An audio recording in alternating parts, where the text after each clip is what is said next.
Hi everybody, good evening. My name is Alan, and on behalf of the crew I'd like to welcome you to another edition of Bridging Heaven and Earth. You know, while you're watching the opening credits, we too can see them in the studio and on the monitor. And it just lifts me up to see that little boy's face. Actually, people always ask me, is that my son? But I'm like the godfather of that boy, and he's a good friend's son. But I mean, the joy of living, I mean, that's what this human experience is about.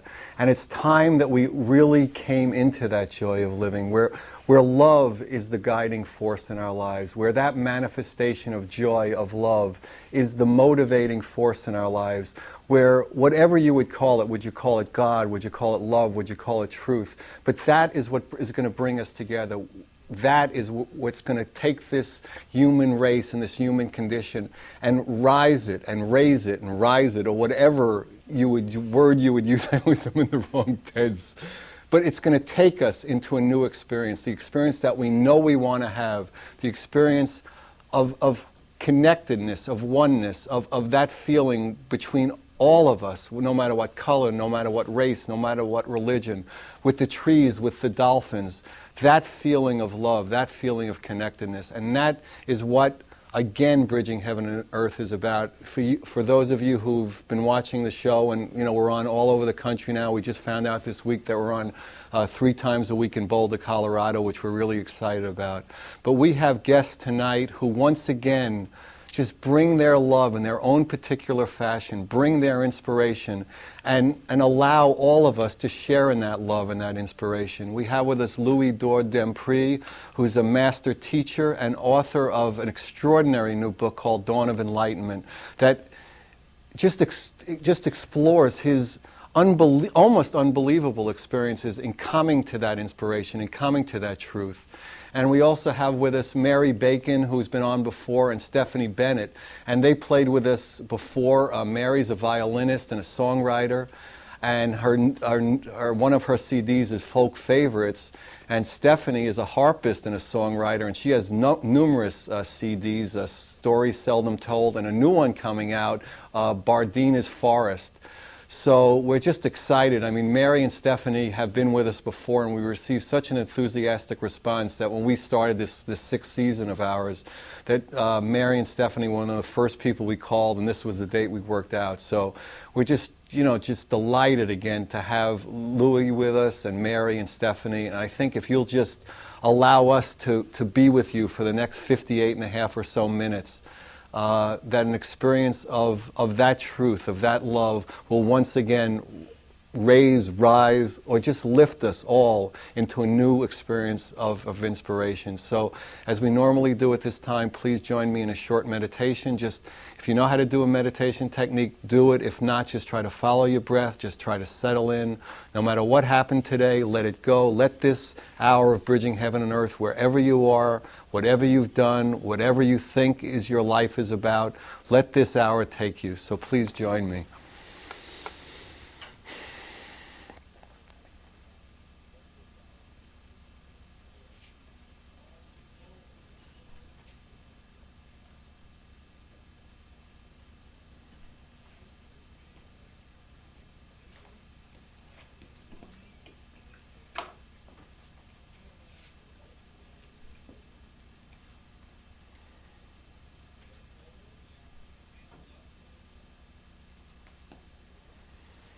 Thank you very much. So please, we'd like to start tonight's show with a piece by Mary Barton. It's called October, and it's going to be performed by Mary and Stephanie Bennett. So whenever they're ready, please just settle into this hour. Thank you.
Well, thank you, Mary. Thank you, Stephanie. That was beautiful. So I want to start with Louis Adore Dempriey. Welcome.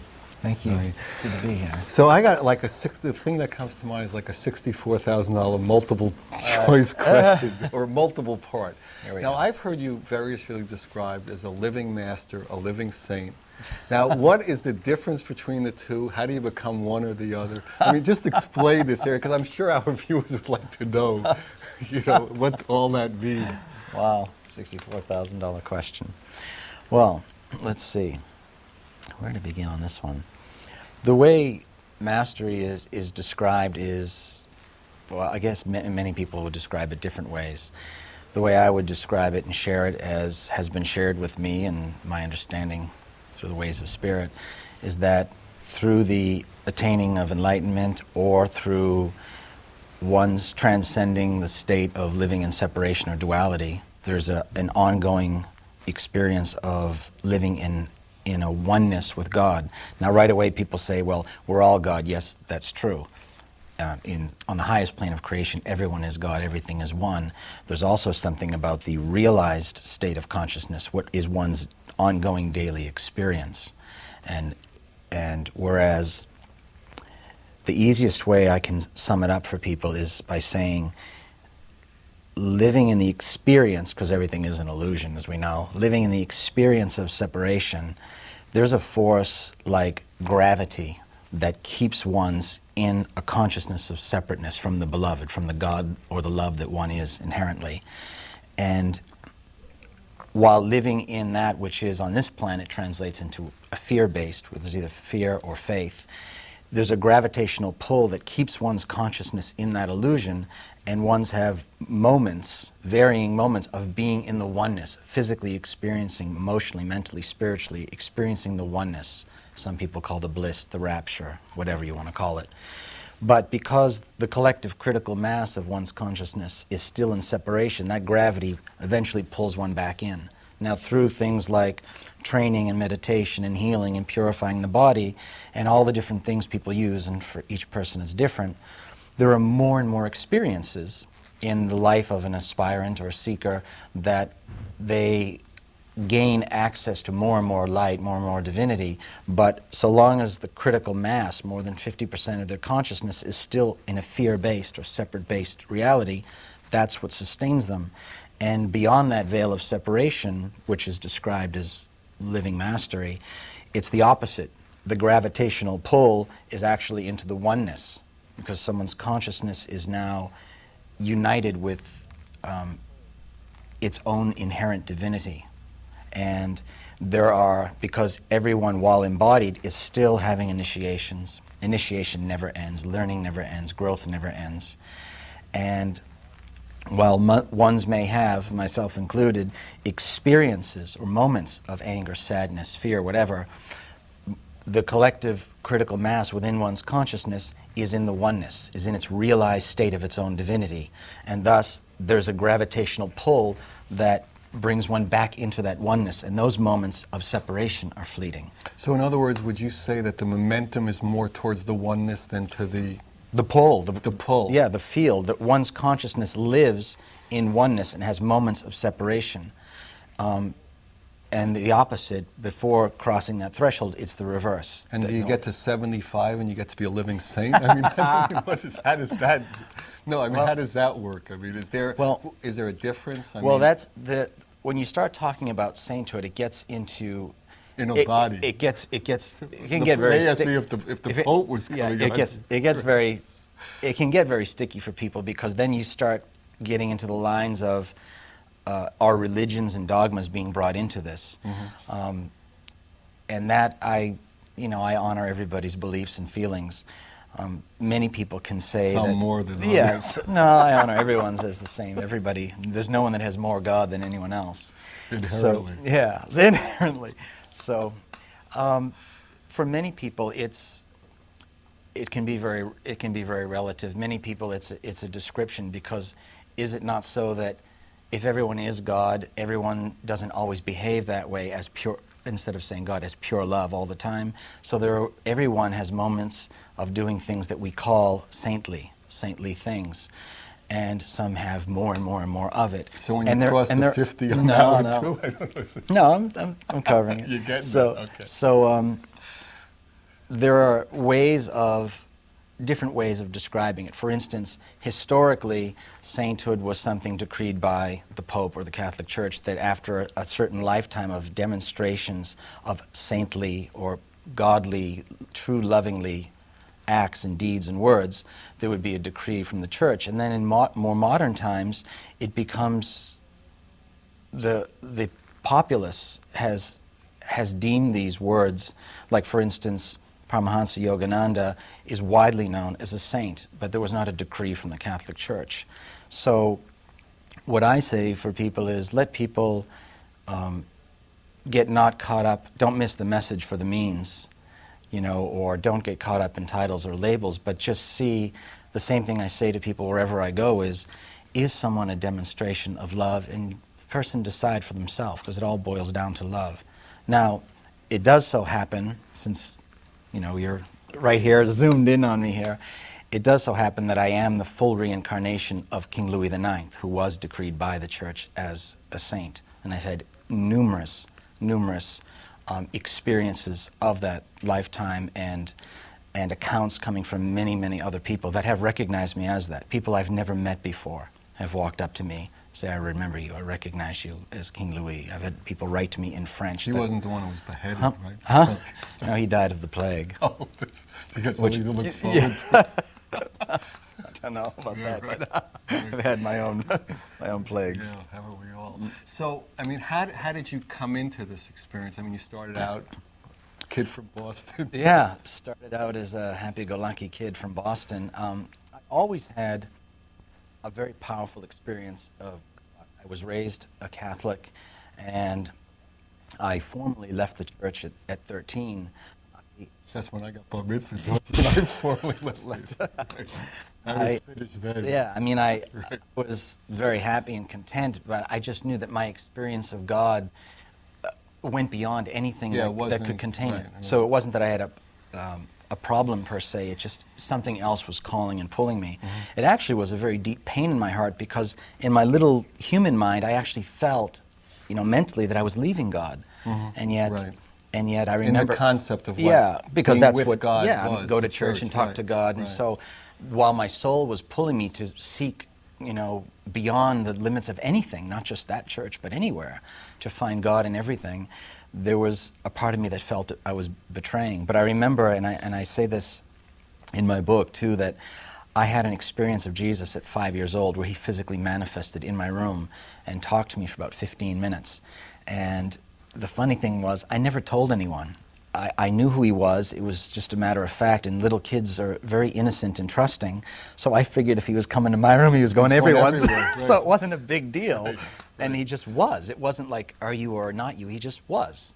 I mean, you're sitting here. I don't go home saying, was Alan in that chair? Or Other people probably are, though, however. It's okay. Right. So, so anyway, one of the things he said to me, I remember the two things he said to this day. He said, something will happen in a not too distant point in your future that will actually make you feel that you're leaving me. And he said, it will break your heart in two, and I want you to know that when that happens, I was actually the one who instigated that. Right. It's actually me taking you, which of course I wouldn't remember till adulthood. And then the other thing he said was that at some point later in life, you're going to have a profound experience of me that will rock you off the foundation of your existence, and it will change your life forever. And that, getting back more forward into your question, was what happened in the big shift in me. I was pursuing an acting career in Hollywood, and by my friends' accounts, doing it very successfully. I'd been on television a great deal, done several films, did stand-up comedy, did impressions. And then in 1990, I had this powerful spiritual awakening where my crown just blew open and the gift of faith healing just awakened in my hands instantly. I mean, I'd touch someone and I could just see everything in their body and things were just getting healed. I mean, I don't know how I knew it was the power of God, of love, but I wasn't facilitating it. Like if someone said, oh, fix my whatever, I was just like, well, it either happens or it doesn't. And so, and then I had a window, when that bursting happened, there was a window of absolute total omniscience that was just, I couldn't shut it off. I didn't eat a morsel of food or sleep a wink for a solid week, and I couldn't. There was so much current coming through me. I could see and hear anything about everyone. A car would go by, and I'd see inside their body, I'd see their house, I'd see all their past lives, I'd see everything. And for the first 2 days, I was like a kid in a candy store.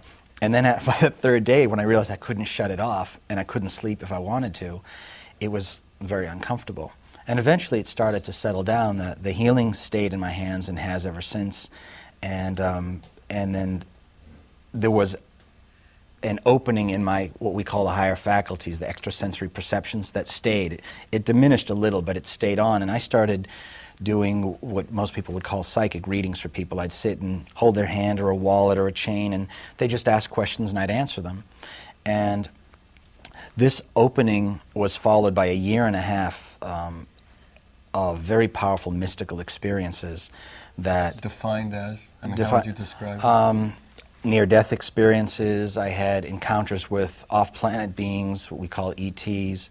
I had encounters with divine beings, angels and masters appearing in front of me, talking to me, taking me on journeys in my sleep. It just was going on, and many, many revelations and prophecies just unfolding before me without any, there was nothing I was doing.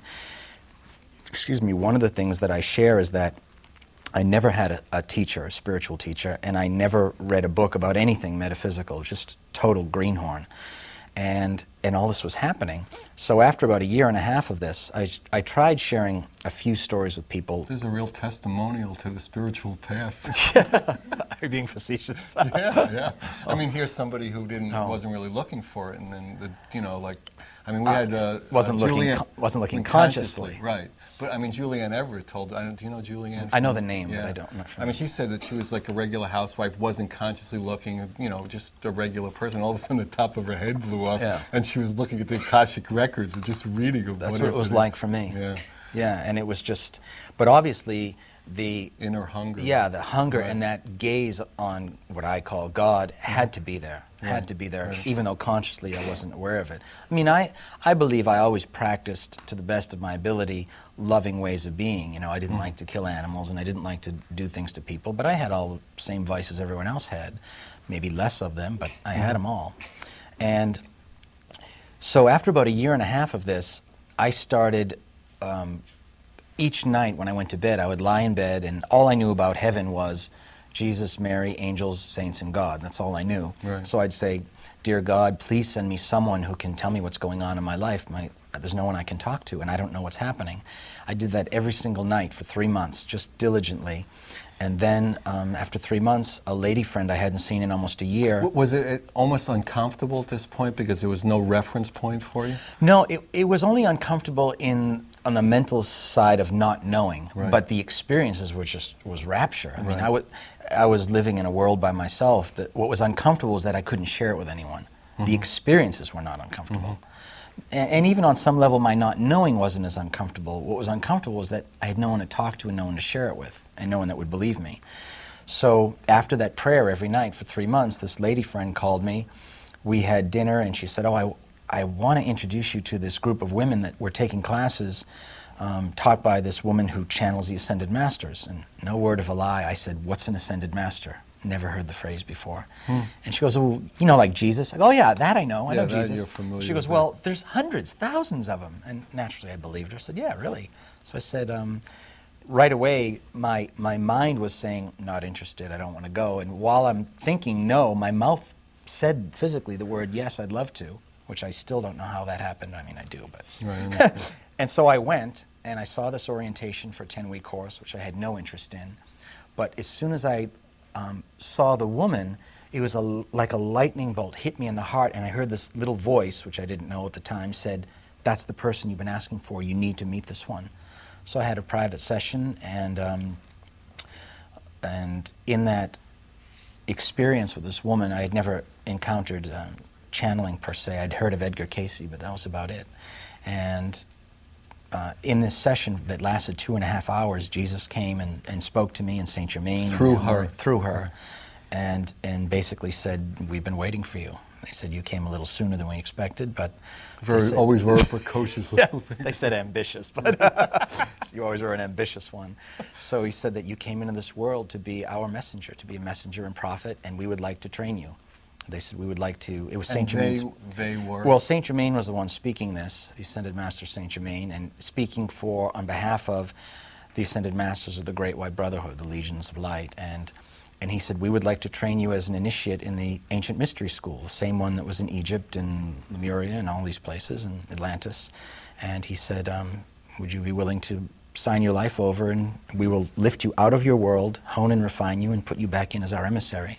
Now, at the time, my career was going great. I was in a very happy, healthy relationship. I was at probably the highest point in my life. And it's funny, people often at that time would say, "Oh, you're just depressed, you're lost, you're confused." I was just on top of the world at that moment, which is usually, it's very different from many of the stories I hear people say about their awakening and their seeking. Right. It's usually like, the way I describe it, for many people, God's the lender of last resort. Right. You go to him with everything else. Yeah, screwy, yeah. right. And as Saint Germain once said to me, he goes, if God gave most people everything they wanted, we'd see the back of your heads. Right, they'd be running away. Yeah, you leave skid marks. Right. So it's like many people come to God figuring, well, if everything I tried on my own doesn't work, I'll try God. So, subtext, I can still get what I want.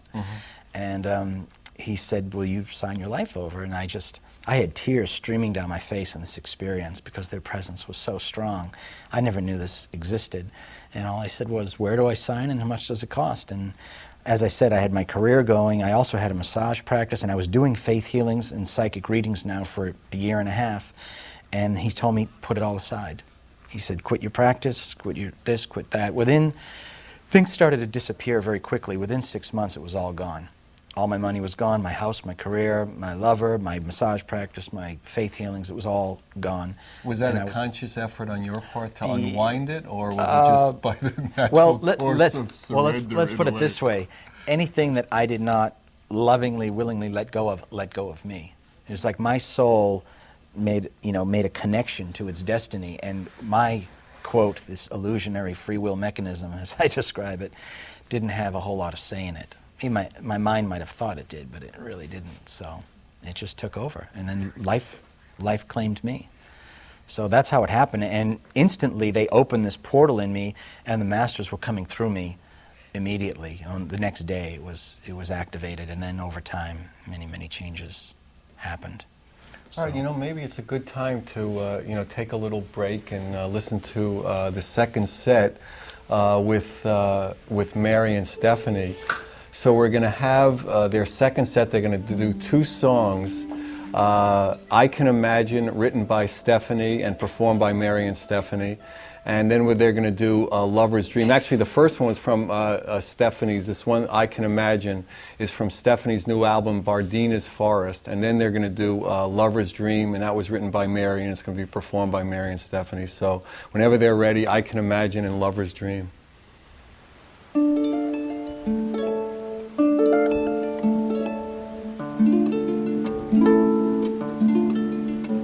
Every one of us has a miraculous mind with a treasure called imagination, and adventures of every most wonderful kind can begin when we simply imagine.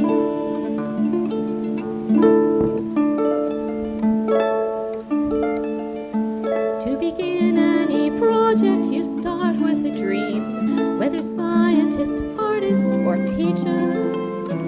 Then the more you imagine, the clearer it seems till reality fills in the picture. I can imagine a painting, imagine a play, or imagine a peaceful solution. Every invention, each plan, all stories began when someone said, I can imagine.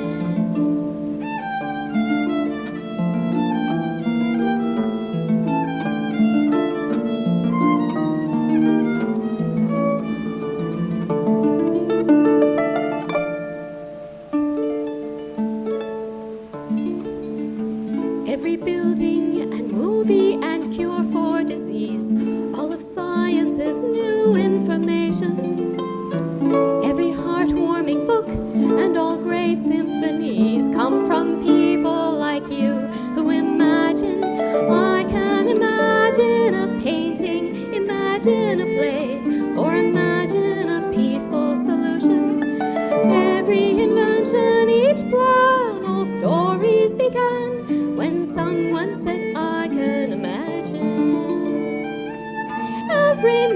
melody, every recipe, philosophical theories. Yes, I know you can, just believe you can. To create, first imagine.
Wow, thank you, Stephanie. Thank you, man. That was magnificent. That was fantastic.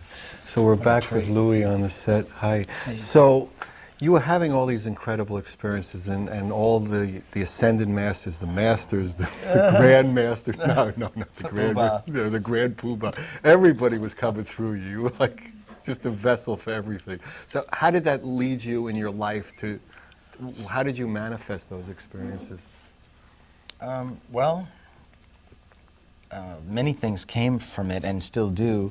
One of the mainstays of my life now, which I know is going to be phasing out within about a year, is I have a private practice where people come for one-on-one sessions with myself and connecting to their own spirit guides and masters and angels and master teachers who physically presence themselves in my form. It's one of the services that I provide in my ministry. I also have classes and courses that I do, one-day intensives, weekend spiritual retreats, and I take people on mystical journeys to what many people call the power places, Egypt, Shasta, sacred sites, and lead mystical journeys there. And many times prophecy and revelation comes forth there that's never been written, things that come right off the Akashic record. And many times we witness quite spectacular miracles, including the commanding of elements, where the weathers come in and weather comes in and things happen and earth moves, and it's pretty astounding. And also, as of last year, my writing branch of my ministry began. My first book is now done. And that's The Dawn of Enlightenment. Dawn of Enlightenment. Right. And it's first in a potentially long series, you were saying. Yeah, I'll be writing at least 13 books. In fact, the other day I woke up, I was in a meditation in the morning, and Yogananda came to me. He's one of the beings who guides me primarily at this time. And he downloaded into me my next 15 books, title and content, just in about 2 minutes. I just took them all down, and I was just looking at them. So no, he says, you got some... Boy, that's super, you got some something to do. supercomputer. Yeah, so I said, that's a big download. Things to do. Right. So... and this is supposed to be done by like Christmas. yeah, by Christmas, basically. The next so, 13. yeah. And this one is not a thin book, so there's Yeah. a lot of information. Now, this what he gave me will probably span a 10 to 15 year window. I know that there are going to be there's a period of time where I'll be writing exclusively. Right now, wearing 100 different hats, it's part of, I'm sure, more of the stripping away and the surrendering to get in a place where I'm the most accessible to be used by God as more and more of my personal life, gets surrendered unto the greater story of my soul. And also what came about last year was a beginning of moving into greater outreach into the public with doing a lot of international conferences that many authors and teachers and speakers go to. So I travel the world doing these conferences and doing now retreats around the world. And we're filming in March or February. When is February of '99, and you have something planned for, the January 1st or December 31st, yeah, 1990, the Millennium Day. Yeah, why don't you tell people about that? It's quite an interesting scenario. I was given this vision in 1992 by Saint Germain, and he planted it as a seed within me that at the moment of the millennium, that somehow some essence of God would speak through me in front of the entire planet. And I'm thinking, yeah, right. We don't have that big an audience yet, so it's going so it's not to have to be on the Larry King show. Neither did I. Right. So even now, there's probably only a few thousand people that have ever even heard of me. So you can imagine, and well, God does. It's not my job. So I often tell people that ask me questions about their own life, I say, look, if it's God's plan, let him worry about it. Right, just right. serve. Mine is not to figure out God's will, simply to serve it. Right. So Saint Germain planted the seed in me, and he told me, just leave it there. He said, in order for a vision to manifest on the physical plane, it needs a container to hold it. He said, so your physical embodiment is actually a container that's the seed is sprouting in and gestating, it's growing. And he said, just be detached. It may never happen, it may whatever, forget all about it, which I did. And then last year in May, I was up in Mount Shasta for the Wesak Festival and in California, and all of a sudden one morning Sai Baba just appeared in my room. The masters often physically manifest in front of me, and Sai Baba appeared in front of me, and he said, well, do you remember that vision in '92? He said, well, it was real, and yes, it will be through you. It's going to happen. And he said that your soul and Saint Germain and I are the triad of souls that are producing this in the etheric, and you're the link to manifest it in the physical, and many other people will come in. And he said, this thing has a soul and a life of its own, so just serve it and lay your life down for it. And there was a cavalcade of miracles and revelations that kind of led me on an obstacle course, and it wound up beginning to look like it would be in LA, in Hollywood, the Dorothy Chandler Pavilion, and then a string of occurrences happened which ended up leading us to New Zealand, which I later found out is the first time zone on the planet. And so I was doing an Australia-New Zealand tour last fall, October, November, December, and Saint Germain came to me on the airplane. He just fell into my body when I was crossing the international date line. He came into me. The plane was filled with violet light. Tears were streaming down my face, and he said, oh, by the way, it'll be in New Zealand. And he told me in the town of Christ. And it is going to be the millennium, this event. And you're going to reveal to masses, the multitudes.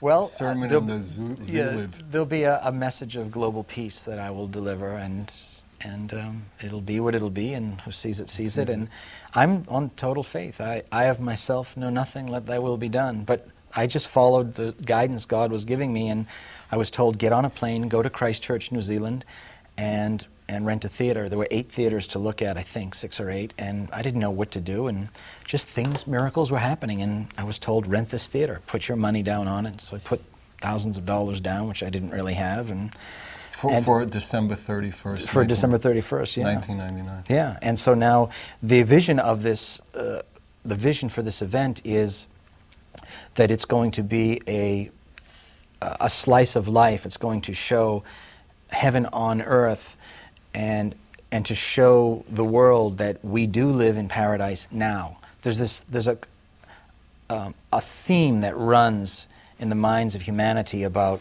the new age is coming, and I call it the it's coming disease. We'll all ascend in 2012, when the Mayan calendar ends in 2013, and the golden age, when the mothership lands, everything is, it's coming. That's all separation. That's all, no moment lives beyond the confines of itself. It's also universal law that whatever we place our focus upon, we become. Form follows thought, simple physics. So while many, many benefits and programs, as beautiful as they are either talking about what's coming, which doesn't keep us present in our now body, now state on the planet, or they want to ingratiate the hearts of humanity to themselves by showing all the filth and corruption. We're polluting the streams and killing people. We've got to stop fighting. We've got to heal the planet. But we're pulling all the focus onto filth and disease, which creates more of it.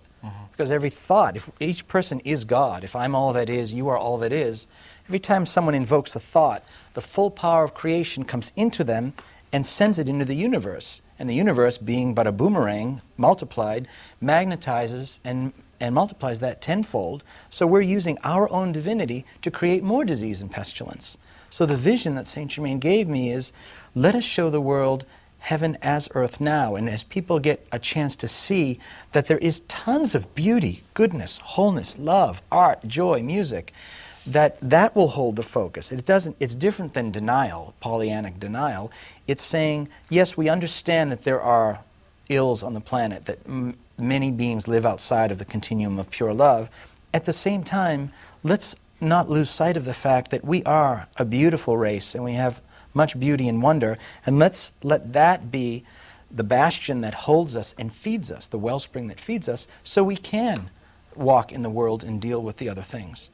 And so, again, the ideal, the vision, is to have as many different peoples, cultures, languages, dances, musics, arts represented, and film footage, if we can, of the most beautiful places on the planet, off the planet, underwater, everything. How large this event goes, I don't know. I mean, we've seen people get very close to this, and there's a fire in this event it's a real incinerator. And I've seen people come in and then drift out, and it's something that can't even be held or touched. It's like we can be warmed by it, but if anyone tries to hold it, it just burns their hands off. Or if anyone fears it, it won't have them. And so I'm sitting here watching this undulating, morphing, growing thing, knowing nothing except God says this shall be, and so it shall. So when you say, when you get information from Saint Germain, you say God says. I mean, do you make that connection? Well, yes and no. I mean, the ascended masters, the angels and saints, they are divine beings. I have a very powerful connection consciously to them. Everyone's powerfully connected to them because we are them. I describe if you look at the universal law as above, so below, if we are the many aspects of God on earth, then all the ascended realm, the divine hierarchies, are the many aspects of God in heaven. But they're all parts of the one. So if God is an enormous crystal that has a billion facets, every ascended master, every human being, every animal is another facet of the one. So yes, and yet on a lesser plane of creation, they do exist. On the highest plane of creation, it's all one, it's all love.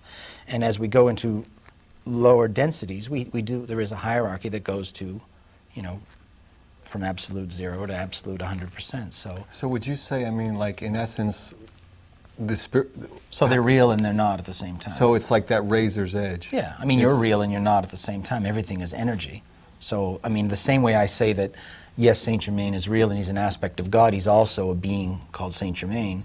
I mean, and he's an aspect of me, same as you. I mean, you exist, you're sitting here, but on the highest plane of creation, everything outside of self is a projected hologram of the many aspects of self. So you are real, and at the same time, you're an aspect of me, because nothing outside of self exists.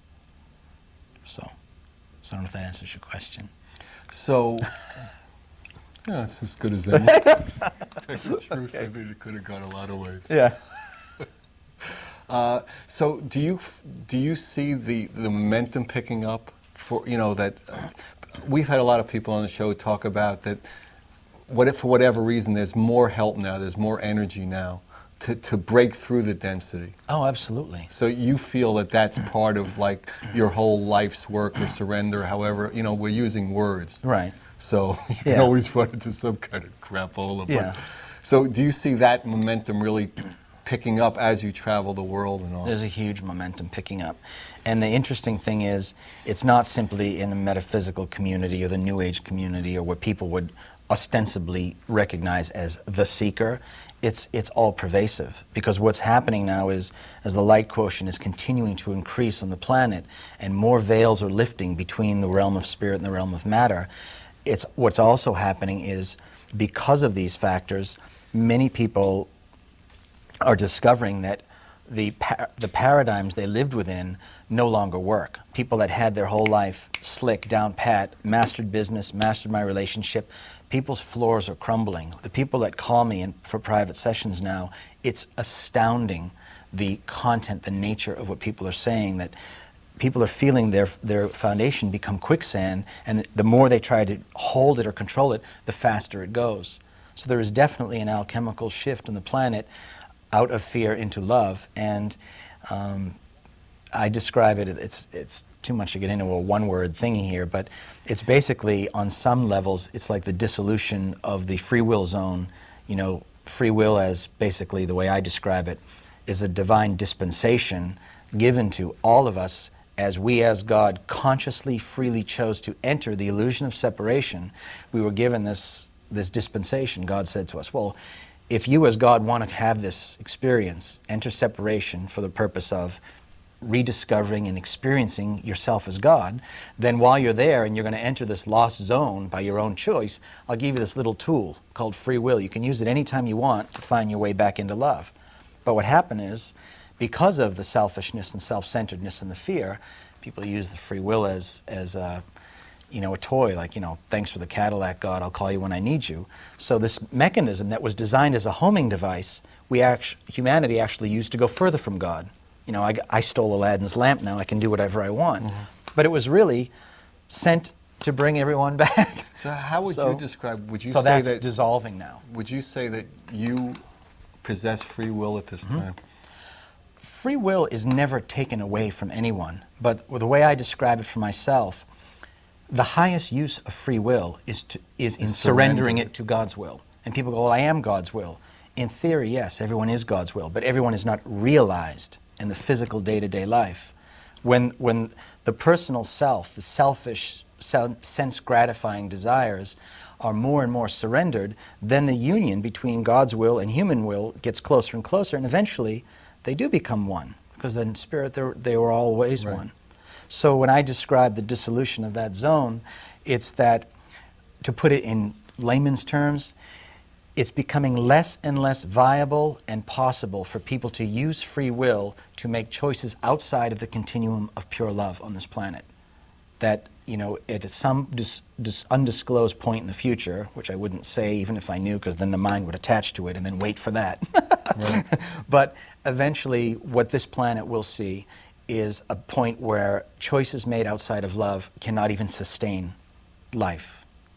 That, we're talking about the return to love. Fall from their own weight. Well, the truth is they won't even happen, because it's, again, even that is speaking in a linear term of, our whole language is linear. Right. It's almost impossible to put concepts into language, because language by nature is linear. But it's basically the dissolution of the fear zone and the strengthening of the love zone. So, basically we're coming out of fear into love. Yeah. And that's happening to everybody, whether they're conscious, unconscious about it. Right. It's just the nature of, the evolution now. And yes, and the free will mechanism is the valve, the barometer we have, or a governor. We can speed up the process or slow it down. It's not a question of if, it's a question of when. Everyone's destiny is oneness in love and God. Exactly. Yeah, it's the return to oneness. So. All right. Well, I guess we've done it again. It's another show, and I hope you had that went really fast. And I hope you had, the same kind of experience I did. And just the studio audience, I could just see the vibration and just see the inspiration that we've all had. So we just want to really thank Louix for coming, and Stephanie and Mary, and just thank you all for watching, and thank you for all your calls. I'd also like to thank Tim at Montecito Del Mar for putting up Stephanie and Mary. So good night, God bless you, thank you, come again. Good night.